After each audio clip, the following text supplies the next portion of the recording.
It's Wisconsin Today. I'm Rob Farrett. Last week, President Trump signed an executive order aimed at completely closing the Department of Education. That raises questions and concerns, among other things, for millions of Americans who hold federal student loan debt that's currently overseen by that department. Since then, the president has said the $1.5 trillion loan balance will be moved to the Small Business Administration. But legal experts say the president can't authorize that move because federal law requires the Education Department to manage these student loans. With all the uncertainty, there are a lot of questions for Wisconsin's 700,000 student loan borrowers. Here to help us answer those questions are two members of the Wisconsin Coalition on Student Debt. Carol Trone is executive director of that coalition and executive director of Fair Opportunity Project, a nonprofit focused on college access and affordability. Carol, welcome to Wisconsin Today. Thanks for having me. And Benjamin Lee is board president of the Wisconsin Coalition on Student Debt. Benjamin, thanks for being with us. Thanks for having me. Well, let's start at the top, Benjamin. This idea of moving all the student loan debt from the management of the Department of Education to the Small Business Administration. Is this legal? What happens in this scenario to all that debt that people are wondering about? Yeah, so no operational details so far. Wholesale up and moving all of it would probably run into immediate legal challenges, which would just sort of gum everything up. If the president decides to outsource some of this to, if the Secretary of Education says, hey, Small Business Administration, you're an agent or we have a memorandum of understanding, maybe they could do something in the short term, but more questions than answers at this point. And concerns that cuts to the Department of Education, we'll see if those stick. Cuts to the staff of the Small Business Administration. I've seen it pointed out, this is more debt we're talking about than like a J.P. Morgan manages, but with way fewer staff already. Is there concern just about what happened, the chaos that could ensue with this kind of change? Absolutely. That's the number one concern is what is the impact to student loan borrowers? And they're already in a chaotic system with too few resources. This would just pile on to that already problematic situation. Carol, let's bring things to Wisconsin. What do we know about Wisconsin student loan borrowers? Who are they? How much debt are we talking about? Sure. Yeah. So as you mentioned before, we have about 700,000 Wisconsinites with student loan debt. Collectively, they owe more than $24 billion.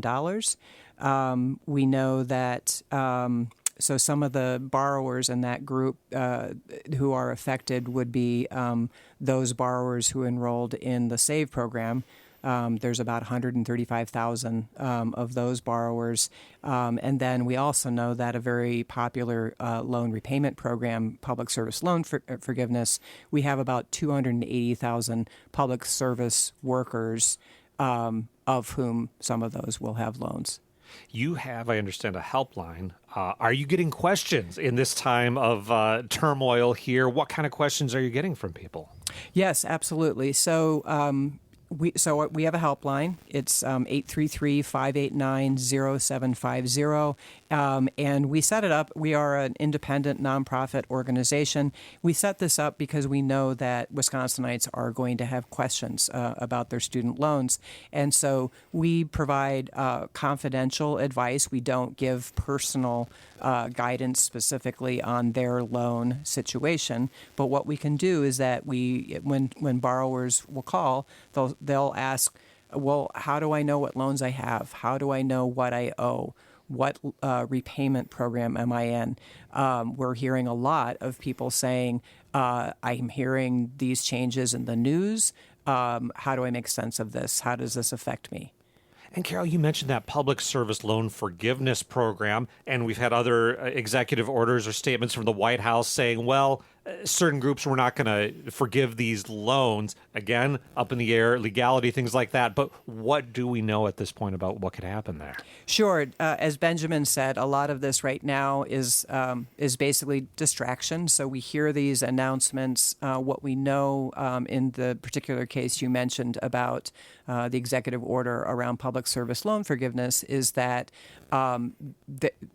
they cannot act on that executive order as it was given. So at this point, public service loan forgiveness, your eligibility is determined by your employer, and you can look that up on the studentaid.gov website.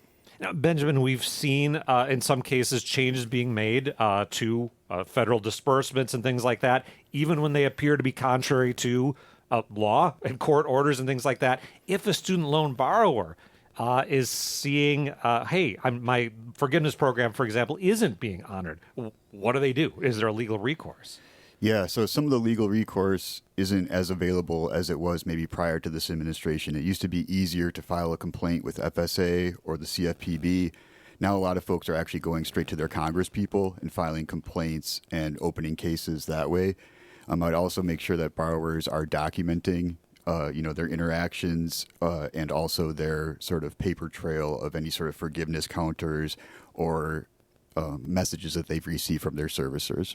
A message to student loan borrowers who are confused by the current situation. If they had been expecting to have to make payments, correct me if I'm wrong, they should keep making those payments, right, Benjamin? Yeah, absolutely. Credit reporting is back on. The payment pause is over. And if you are required to make payments, you should either be making them or figuring out a deferment or forbearance or some way to keep your credit, intact and not going delinquent. Absolutely. And Carol, for those of us who might be a little sloppy with paperwork and tracking things, this seems like a time to really be careful, keep statements, keep proof of payment, that sort of thing. Is that fair to say? Absolutely. And the number one message that we are giving borrowers who contact us is we understand this is confusing. We understand that this might be in some ways kind of paralyzing, but don't not act. And so you can contact us. We can guide you through the steps that you need to take to understand the status of your loans, the options you have, and if need be, to go into forbearance. But the worst thing you can do is to not act on your loans.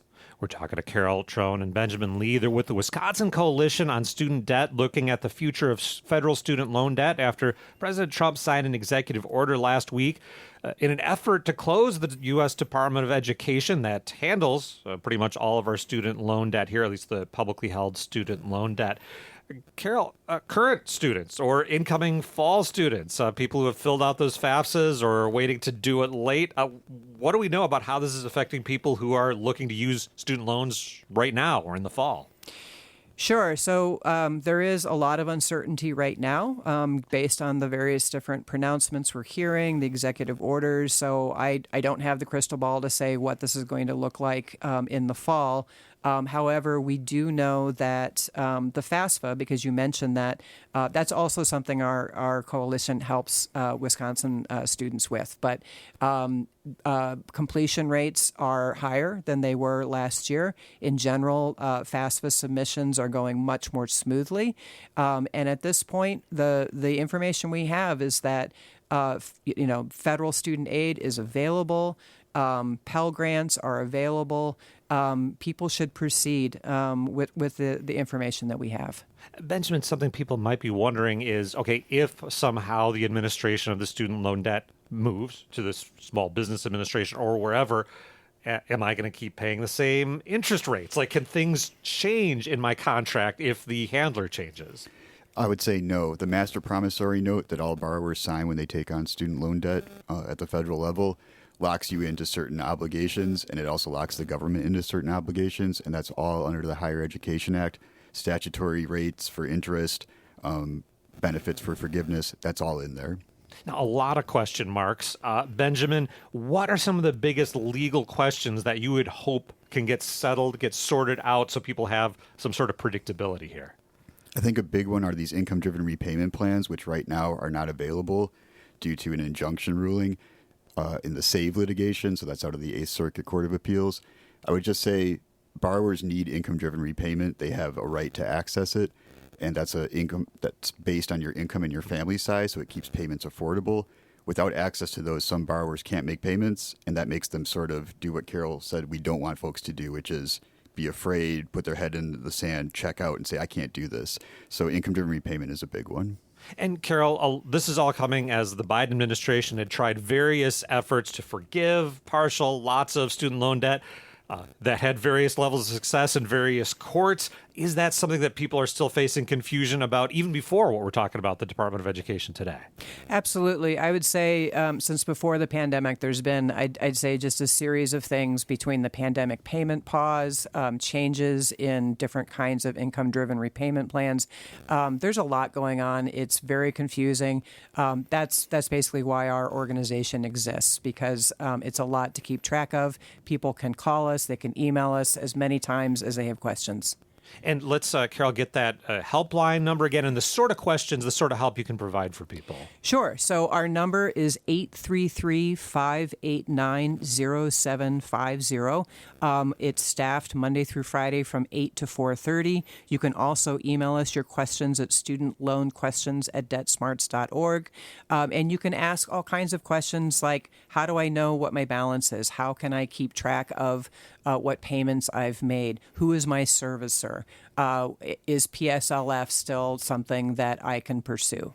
And Benjamin, legal recourse. If somebody says, hey, I think I have this obligation from the federal government, I don't think it's being met. You mentioned calling up members of Congress. Like, where, apart from calling a helpline, where do people go to contest their student loan situation? Yeah, great question. Absolutely try to escalate it with your servicer first. That's usually going to be the fastest way. Only a servicer can kind of solve that issue.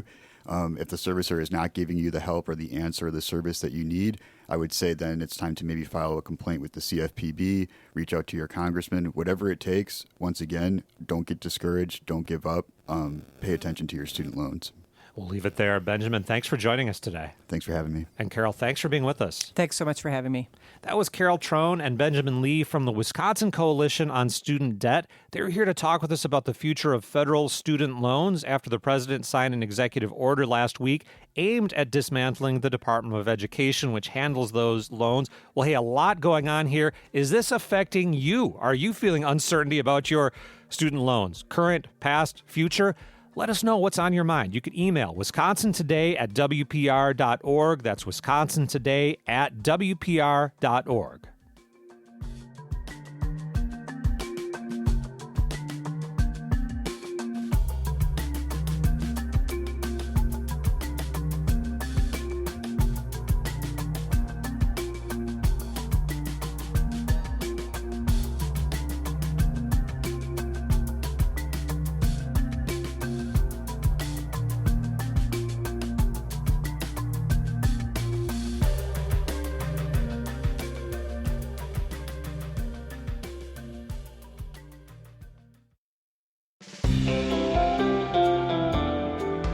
Coming up on Wisconsin Today, the Trump administration seeks to roll back rules protecting air and water. But when it comes to the Great Lakes, a lot of people across the aisle tend to agree with each other on some important things like restoring the Great Lakes and keeping pollution under control. Don't always agree on how to do that. environmental advocates talk about deregulation. That's next on WPR News.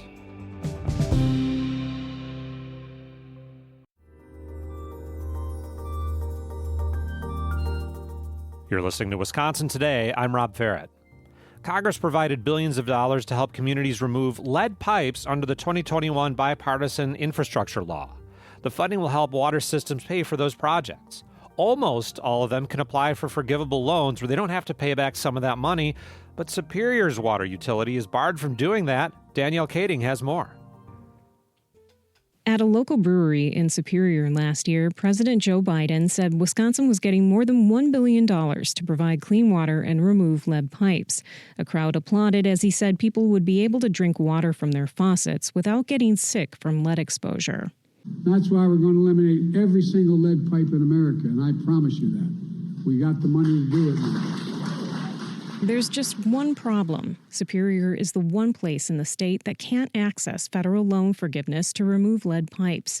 That's because Superior is the only community in Wisconsin with a private water utility, and state law prevents privately owned water systems from having those loans forgiven. State lawmakers and city officials both want Superior residents to benefit from the money, but they're at odds over how to make that happen. Republican lawmakers introduced a bill to get rid of the restriction on private water utilities. The change would benefit Superior Water, Light and Power Company, the private utility founded in 1889. At a city council meeting last month, Superior resident Shannon Johnson urged members to support the bill. City of Superior needs to help their homeowners do this so that the burden is not 100% placed on us. But the council didn't back the bill. Some local leaders would rather take over the utility.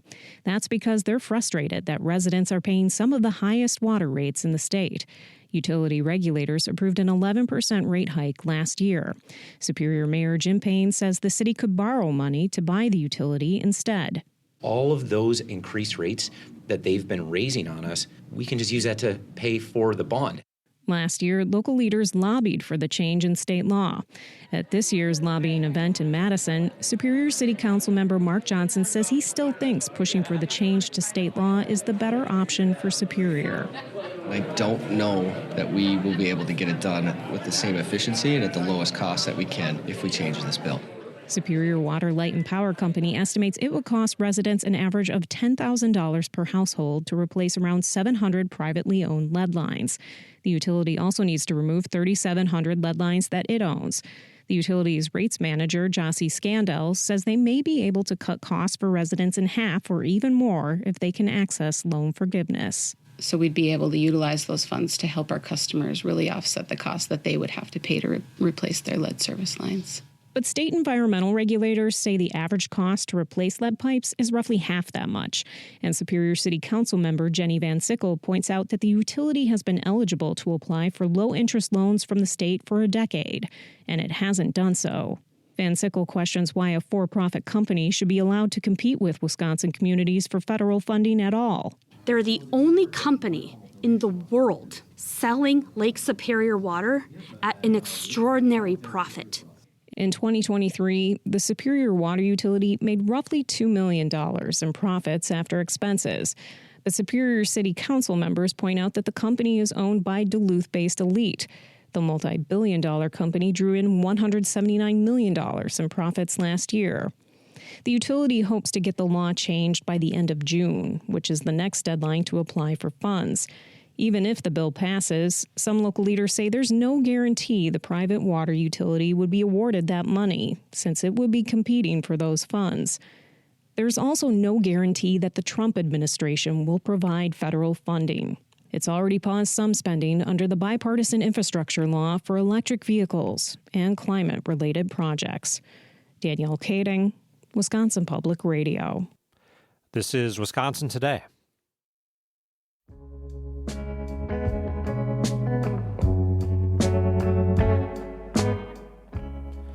Earlier this month, Environmental Protection Agency Administrator Lee Zeldin announced almost 36 changes that roll back rules protecting air and water, raising some concerns about how reduced regulations under the Trump administration could affect our nation's environment. This comes as the EPA's Chicago office faces major cutbacks with dozens of probationary employees fired last month and fears that more cuts could be on the way. That office oversees environmental projects around the upper Midwest, including Wisconsin and Minnesota. To learn more about how these changes could impact the Great Lakes in Wisconsin and beyond, host Lee Rayburn spoke with the heads of two environmental groups. Toby Wilken-Gibbard is Executive Director of Midwest Environmental Advocates Nonprofit Law Center based in Madison, and Joel Brummeyer is President of the Alliance for the Great Lakes based in Chicago. He talked about how issues affecting the lakes can be an area of consensus. The Great Lakes region has a history of unifying around clean water issues. It doesn't mean we always agree with each other, but there's a good track record of getting great things done. And clean water in the Great Lakes tends to be one of those issues where a lot of people across the aisle tend to agree with each other on some important things like restoring the Great Lakes and keeping pollution under control. Don't always agree on how to do that, but that agreement is there. And so I remain optimistic for the people of the Great Lakes that they're going to drive and push to make sure this water stays clean and protected, even while we're seeing the chaos unfold in D.C. One of the efforts to keep the lakes clean and protected is the Great Lakes Restoration Initiative, federal program. And in President Trump's first administration, President Trump has called for 90% cuts to the program's budget during his first term. Are you concerned that this program may be under threat again, Joel? We're watching federal programs very closely and making sure Congress understands the risks.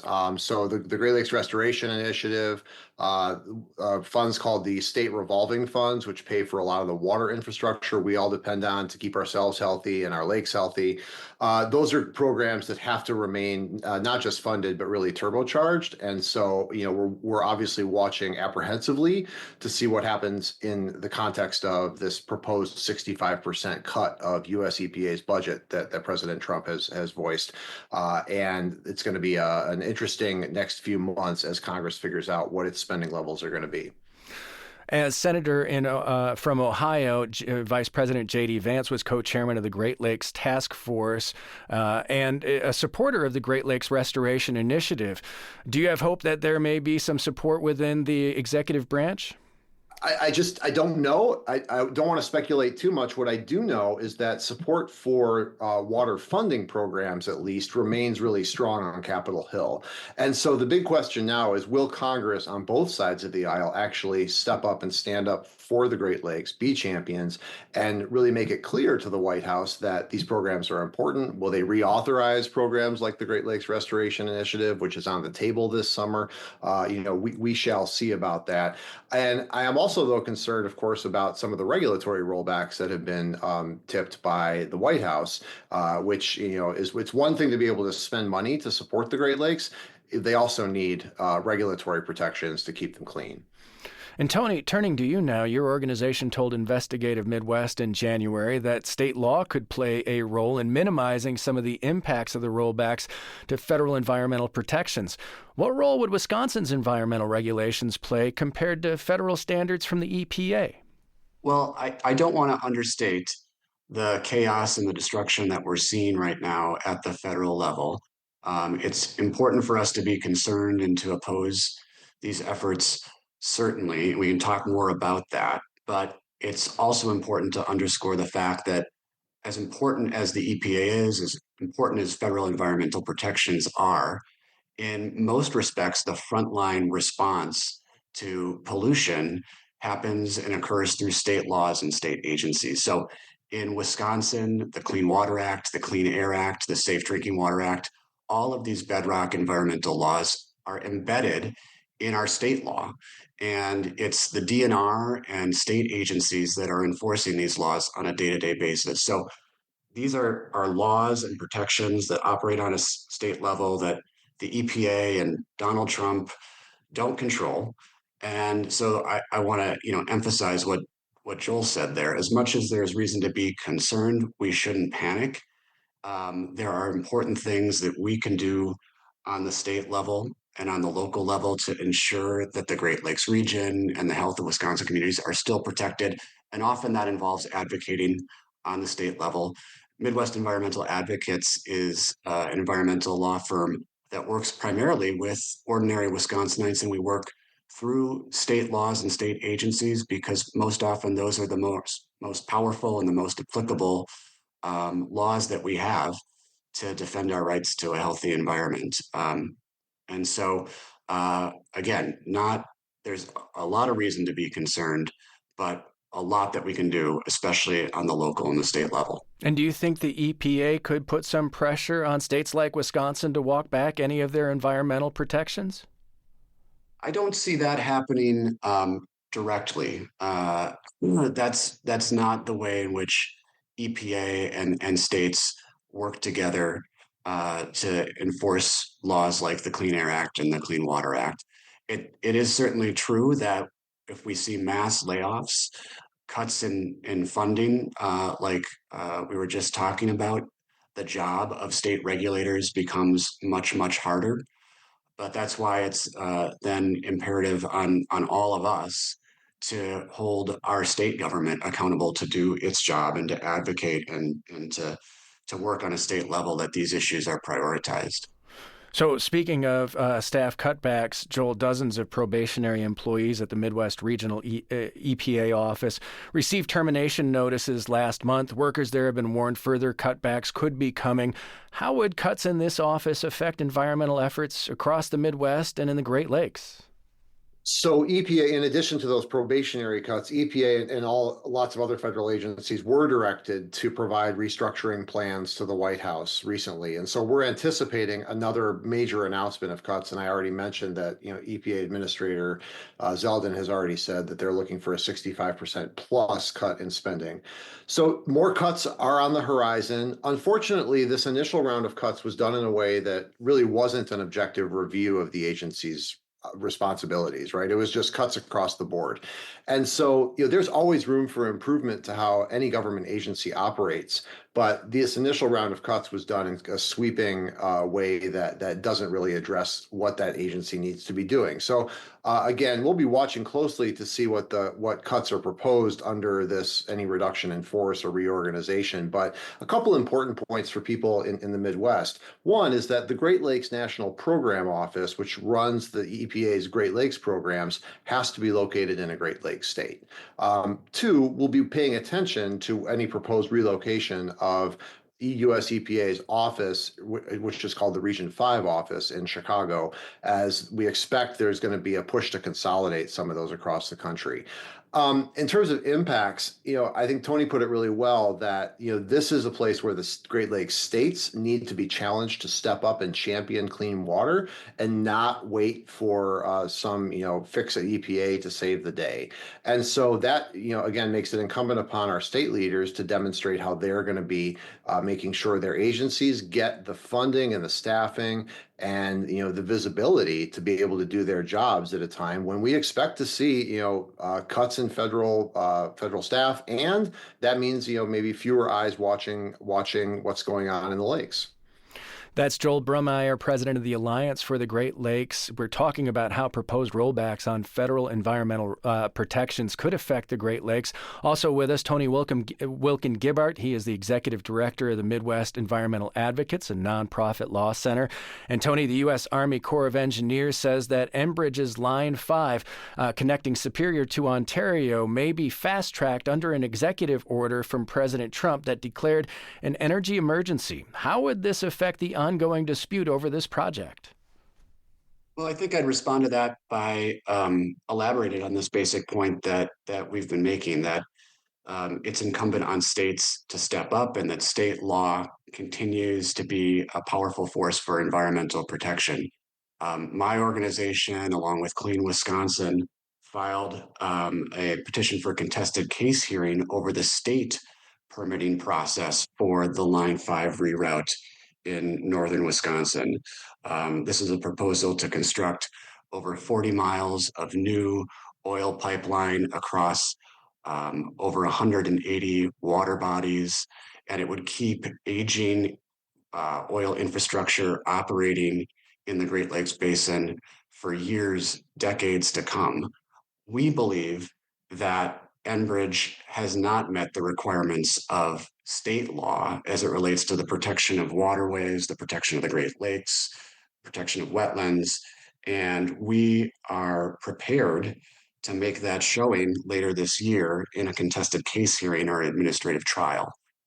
So it is true that there is an Army Corps process that's playing out and that we and others may be involved in on the federal level, but right now our focus is on the very powerful and protective laws that we have in Wisconsin to guard against threats like Line 5 in northern Wisconsin. Joel, President Trump has threatened to also abandon some Great Lakes agreements and conventions between America and Canada, which could affect how the two countries share and manage some of the Great Lakes, Lake Superior, Huron, Erie, and Ontario. What agreements are there now between these two countries, and how might they change going forward? I think about this in comparison to some of the international disputes about tariffs, right? And so you've seen some economists and certainly the White House say, well, if we put a 25% tariff against Canada, that's just a step, and it'll all play out well in the United States' favor because other things are going to happen to make our lives better. Water doesn't really work like that. So if you take a gallon out of the Great Lakes, that gallon doesn't care whether it's from the US or the Canadian side, right? And so there's these agreements that are all based on the recognition that these are shared waters, right? What happens on one side, whether it's pollution or whether it's removing water, immediately affects what's happening on the other side of the international borders. So we have a treaty called the Boundary Waters Treaty with Canada, goes back to 1909, and makes a very high level commitment that neither country will do anything that removes or causes a health impact to our waters, or to waters in a way that harms the other, or that would remove water in a way that harms the other. There's also a major interstate agreement and interprovincial agreement in Canada called the Great Lakes Water Resources Compact and Agreement, and that bans, with some very limited exceptions, diversions of water away from the Great Lakes, and it also requires the states and provinces to set up in common water withdrawal permitting programs that all kind of follow a base standard. So these kinds of agreements, and there's more of them that we won't get into today, they're all based on this idea that we recognize these are shared waters, right? And what one party does affects the other instantaneously. So we've got to keep that cooperation and collaboration going. Walking away from those kinds of agreements would upset decades, actually, century plus of Great Lakes collaboration that has led to the kinds of cleanups we've seen in places like Milwaukee, like the Lower Fox River, and the protections against water diversion that are pretty solid in place today. Tony and Joel, thank you for joining us today. Thanks so much. Thank you. Joel Brummeyer is president of the Alliance for the Great Lakes, and Tony Wilken-Gibbard is executive director of the Midwest Environmental Advocates Nonprofit Law Center. They talked with Lee Rayburn about how the Great Lakes could be affected by recent rule changes at the EPA and firings at the agency's Chicago office. Did you ever wonder about something in Wisconsin, but you didn't know who to ask for an answer?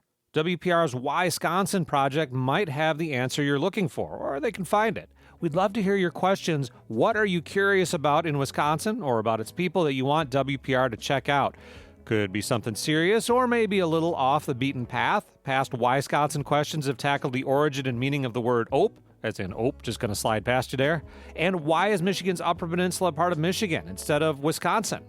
Submit your question. Hopefully we can find an answer. Visit WPR.org/Wisconsin. That's WHY-Sconsin. And thanks for listening to Wisconsin Today.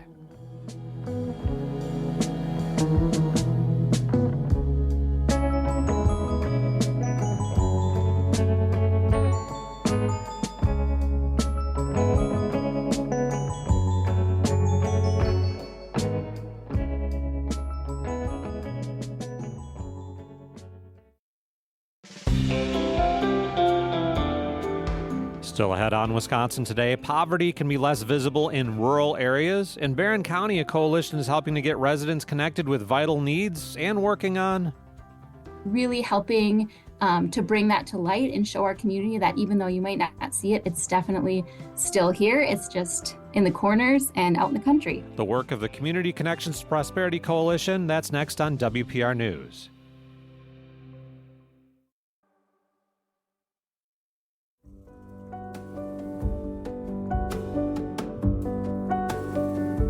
It's Wisconsin Today. I'm Rob Farrett.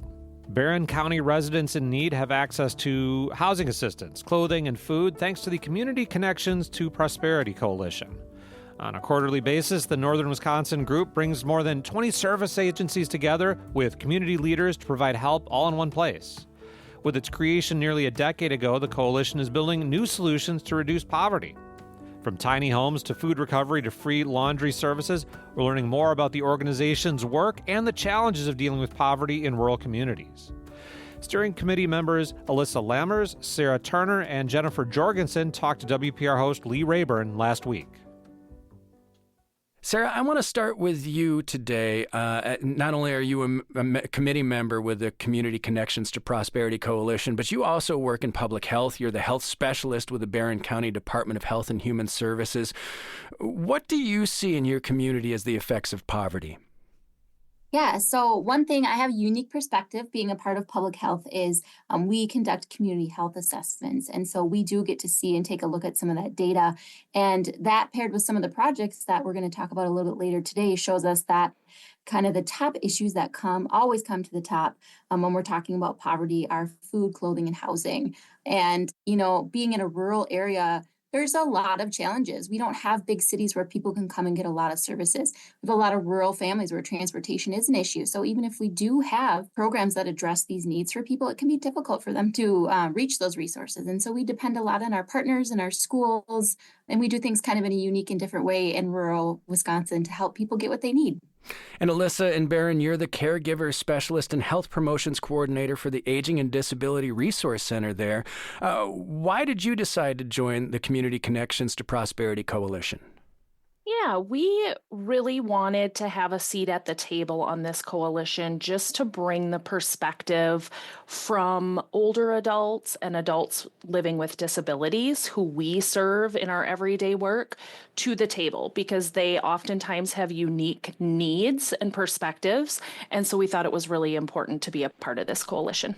Jenny Jorgensen, you're the engagement specialist with the community engagement team at Mayo Clinic Health System for Northwest Wisconsin. How does your outreach work translate to the Community Connections to Prosperity Coalition? Yeah, so we recognize that a lot of a person's health and wellness occurs and is impacted in the communities where we live and work and play. And we recognize that within our walls at Mayo Clinic Health System, we certainly can't help everyone with their healthcare needs. But within our communities, as Sarah stated, we can partner and collaborate with organizations and other coalitions who really have that same mission and goal as we do. And that's to improve the quality of life and health for our patients and our staff where they live and work. Sarah Turner, what does poverty look like in Barron County, and can it be hard to find? Yeah, definitely. I think Barron County, like a lot of rural areas, is you don't see the homeless people sleeping on the streets. You don't see the people lined up, at the food pantries and things like that. We don't have those types of visuals. And so it can be difficult for our community members to understand and see that we do have poverty just like everybody else. So it's our job as the coalition and at Public Health is to help the community see that and visualize that. And so part of what we do through the coalition is try to bring that data to the community. We were just talking to some people and, as a visual, we have 800 kids in Barron County, which is enough to fill 14 school buses that receive our weekend food backpack programs through our schools. And that always blows people's minds because you don't see those 800 kids or families lined up, like I said. And so just really helping to bring that to light and show our community that even though you might not see it, it's definitely still here. It's just in the corners and out in the country. So, Jenny, what do we identify as the greatest needs in the effort to reduce poverty in Barron County? I'd just like to clarify, too. I think when we're talking about poverty, one thing we are always also focusing on within our coalition is perhaps the working poor also. And that's just the people who are working every day and really just trying to make ends meet. And so those are also the people that are visiting our food pantries and perhaps homeless, but they're in their car with their family and they're sleeping in the parking lot in Walmart and cleaning up in a gas station and then going to work and school. So poverty does not necessarily mean unemployment, but it does mean what then, Alyssa? What are the big ways we can reduce poverty wherever we are? Well, we really want to meet people where they're at. So, we'll talk a little bit about our center point events that we have coordinated through this coalition and really trying to break down those barriers. Like Sarah said earlier, transportation is a huge issue. So if people don't have transportation, even if the resources are available, then they're not able to access and get their needs met. So really our work through the coalition is just addressing those barriers, breaking down those walls to make it easier for people to get their needs met. Jenny, is this all primarily donation-based? How does this coalition run? We rely on donations from different organizations, grant funding as well. We tend to take our presentation on the road as well and just want to pique the interest of different organizations that perhaps want to donate to a cause like this. Sarah, let's talk about the center point events and some of the needs that are addressed in these events. What are they? Yeah, so these are some events that we started, and actually we got the idea. So I work in public health, and as a part of my job, We had a tornado here, and what we do is a lot of disaster relief and response. And something we do is after disasters, we set up these multi-agency resource centers. Basically, we bring all the resources under one roof for the victims of the disaster. And a lot of us partners were sitting around at this event and looking at each other thinking, gosh, this is fantastic. Look how many people we can serve. Why aren't we doing this outside of disaster? Why are we just waiting for a disaster for something like this to happen? And so that kind of sparked the idea. And now we get together 25 to 30 agencies quarterly under one roof to help meet people's needs on site. It's not like a health fair where people are walking around and learning about the resources. We're actually serving people right on site. So we give away clothing, food. We have people helping with housing, mental health, financial support, job services, caregiving support, children's services, all kinds of things. Obviously, we can't do a root canal right there on site, but we make sure there's a plan in place so when that person leaves, that need is met. So they have that appointment set, they have transportation set, they're signed up, for whatever they need to help pay for that appointment. They have all those things in place so that by the time that they leave, there's a plan to have those needs met. We're talking about the Barron County Coalition called the Community Connections for Prosperity. The organization works to reduce poverty by providing resources and personal connections. As you're hearing, our guests are steering committee members Alyssa Lammers, Sarah Turner, and Jennifer Jorgensen.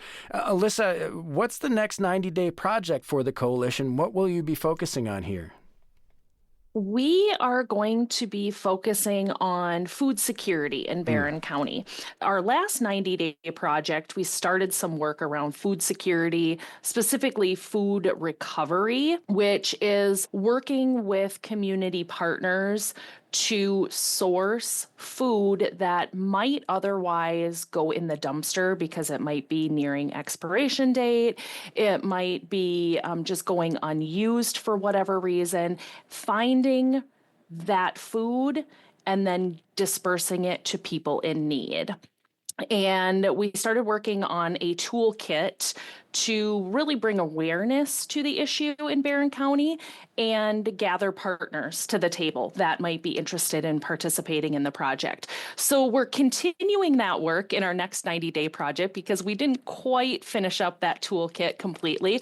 And then we are also looking at kind of extending that project into working with local growers. So your neighbor down the block who has extra zucchini in their garden at the end of the growing season and doesn't know what to do with it and it's otherwise going to go to waste, where can they bring that? How can they get that out to people who can then use it who are experiencing food insecurity?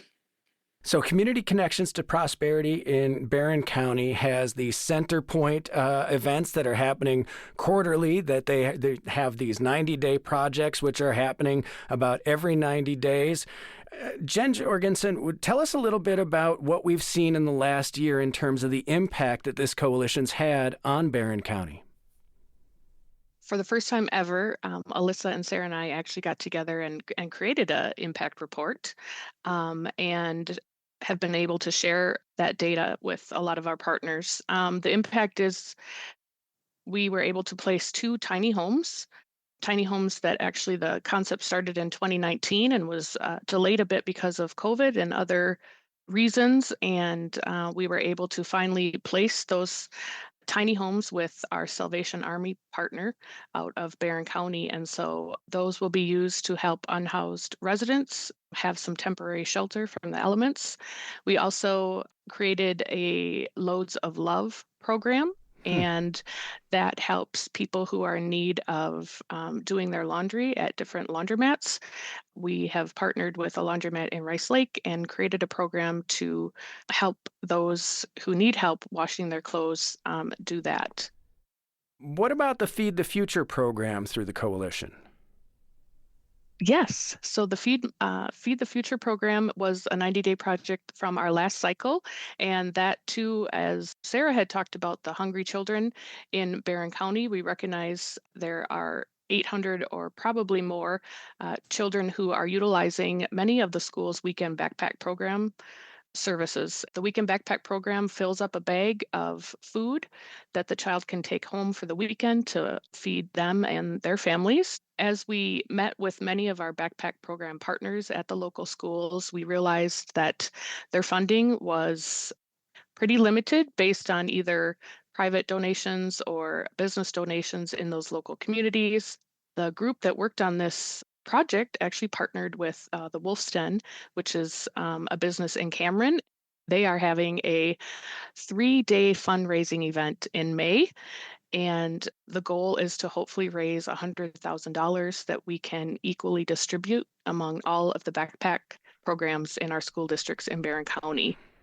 Sarah Turner, it seems sometimes that the solutions to reducing poverty may be obvious, that for those who are hungry, you provide food. For those who are homeless, you provide housing. So where is the disconnect when it comes to actually reducing poverty in our community? I think the disconnect is that, exactly what you said. So you're hungry, here's some food. You're in need of housing, here's a tiny home. But we need to look at the long haul, and we need to look at how we can systemically change things and create sustainable change in our communities. So, we often use the example of a mitten tree that, yes, mitten trees are wonderful. Kids need and adults need, warm hats and mittens for winter. But how can we put systems in place to make sure that A, they can provide their own mittens, or B, they don't need the mittens to begin with? And so looking at it with a bigger scope, right? Looking beyond just serving that individual, looking at what we can do within our community, within our environment to help make sure that the changes we're looking at making are sustainable and are going to make the biggest impact. Jenny Jorgensen, we've talked about the direct ways to reduce poverty in terms of food, clothing, housing, transportation. What are some of the indirect causes we see of poverty in our community? The indirect causes related to that are mental health issues, chronic diseases, substance use, alcohol abuse. And many of those sound like they could be connected at certain points. They are most certainly connected. They are the top priorities that we continue to see when we work on our community health needs assessment. Every 3 years, we assess our communities, and those are the issues that continuously come up as top priorities that community members are concerned about. However, if you look upstream and you think about the upstream approach to all of those, many times it's related to people perhaps not having enough to eat, having to worry about where they're going to live, having to worry about how they're going to get to work or how they're going to get their kids to their next medical appointment. And those are all preventative measures that we can look at to hopefully then have a bigger impact and help with the issues such as the mental health and the chronic disease and the substance and alcohol use and abuse. Alyssa, how might other counties start a similar coalition to the Community Connections to Prosperity in Barron County? I think it takes really finding those partners that you work with on a daily basis that can really join forces and make a collective impact. So we all kind of work in our silos from day to day. We each have our daily tasks and jobs, and really putting our heads together and figuring out where everybody's strengths lie and how we can all join forces has been really, really impactful. So anybody looking to create a coalition like this, just reach out to those partners, because I think a lot of people really want and are passionate about the work. And if you can join forces, it takes the pressure off of one agency or organization, and you can have a bigger impact. I want to thank you all for your work and sharing it with us today. Thank you so much. Thank you. Thank you. Thanks.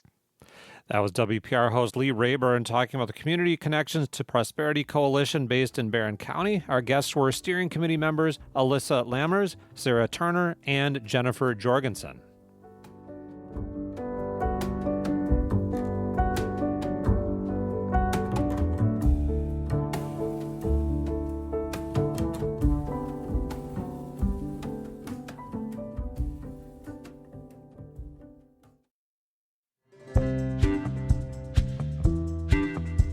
With fresh produce season just around the corner, we invited you to share your stories about community-supported agriculture, or CSA, programs where you kind of subscribe to a season of veggies.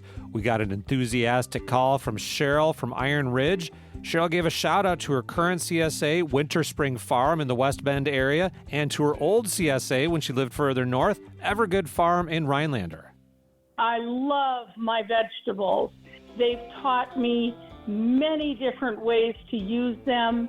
I have learned so many different things about cooking unusual vegetables, and I can't thank them enough.